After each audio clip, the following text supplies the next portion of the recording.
When we think about fibromyalgia, we usually think about widespread pain and fatigue, right? It's a condition that can affect your entire body. But you might be surprised to learn that entire body really does include your eyes. So let's dive into this often overlooked connection and see what you can do to protect your vision. So let me ask you this. If you're living with fibromyalgia, have you ever wondered if that eye strain, the dryness, maybe some blurriness, is actually connected to your condition? Well, you are definitely not alone, and today we're going to break down exactly what's going on. All right, here's our game plan. We'll start with that surprising connection, then get into the specific symptoms to look out for. After that, we'll cover management strategies, some natural ways to protect your eyes, and wrap up with how you can take back control of your eye health. So first up, let's talk about the connection itself. It might seem a little strange that a condition known for body-wide pain could have anything to do with your vision.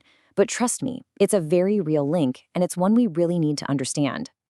Okay, so we know fibromyalgia means widespread pain and fatigue, but at its core, it's really a disorder of the central nervous system. What does that mean? It means the brain can kind of turn up the volume on sensory signals, which is exactly why you can get ocular or eye-related symptoms. It all stems from the same root cause. So how does all this actually feel? In this next section, we're going to look at the specific ways fibromyalgia can impact your eyes and talk about the common symptoms you might already be experiencing. And the most important thing to remember here is that you're not imagining things. A lot of people with fibromyalgia deal with these very real and, let's be honest, pretty frustrating eye issues. The first one is eye pain and strain.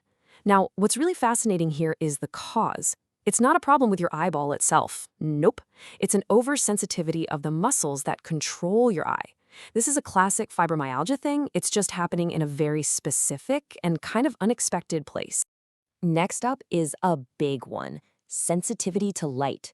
You know that feeling? When you're squinting under bright fluorescent lights at the office, or you just have to wear sunglasses on a day that's only a little bright? That's what we're talking about. And that sensitivity can be a direct trigger for headaches, too. Oh, and dry eyes. This is another incredibly common complaint. It's kind of a vicious cycle, right? The fatigue and strain from fibro can lead to dryness, and then that gritty, dry feeling just makes the strain feel a whole lot worse. And believe it or not, the list goes on. You might also have blurred vision that seems to come and go, or feel totally overwhelmed in visually busy places, what we call visual overload.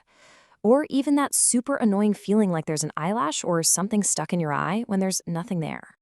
Now, this is absolutely crucial. Even though these symptoms are really common with fibromyalgia, you should always talk to your doctor about any new changes to your vision. It's just so important to rule out any other potential issues and make sure you get the right diagnosis. Okay, so we've identified the problems. Now, let's switch gears and talk about solutions. Up next, managing your eye health, covering everything from simple lifestyle tweaks to actual medical options. The approach to management is usually layered. You start with the simplest, easiest things you can do yourself, those lifestyle changes, before you even think about moving on to medications or, in some really rare cases, surgery if it's absolutely necessary. And this just shows how powerful those simple changes can be.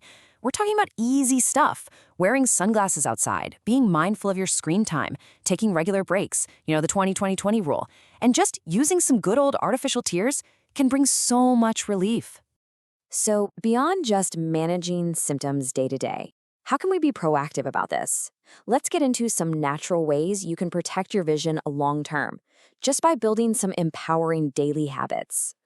You really can't overstate the power of good nutrition. Just look at this quote. Foods that are packed with specific vitamins and minerals, think leafy greens like kale and spinach, or fish full of omega-3s, are literally the building blocks for healthy eyes. Now, check this out. This is a really powerful visual comparison. On the left, you can see how smoking actually constricts the blood vessels in your retina. The nicotine literally chokes off the blood flow your eyes desperately need. Then on the right, you see a healthy retina with great circulation. The difference is just, wow, it's a really powerful reason to avoid smoking.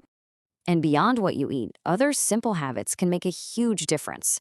Regular exercise is fantastic for boosting that all-important circulation.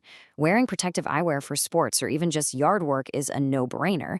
And basic things like washing your hands before you touch your contacts and just being aware of your family's eye health history are key preventative steps. Here's a great little pro tip for anyone dealing with that stubborn dryness we talked about. Gel-based eye drops are a real step up from the standard artificial tears. Why? Because they create a thicker, more durable protective layer on your eyeball, which means you get relief that lasts a whole lot longer. And that brings us to our final section, your vision, your control. Let's pull all of this great information together into a few key takeaways you can start using right away. So let's wrap this all up with a simple 4-step action plan. Number 1, recognize the symptoms we talked about. Number 2, start with those simple but super powerful lifestyle changes. 3, fuel your body with foods that your eyes will love. And number 4, and this is a big one, always keep that conversation going with your doctor about your vision. So we'll leave you with this question. Look, this isn't about changing your entire life overnight. It's just about starting somewhere.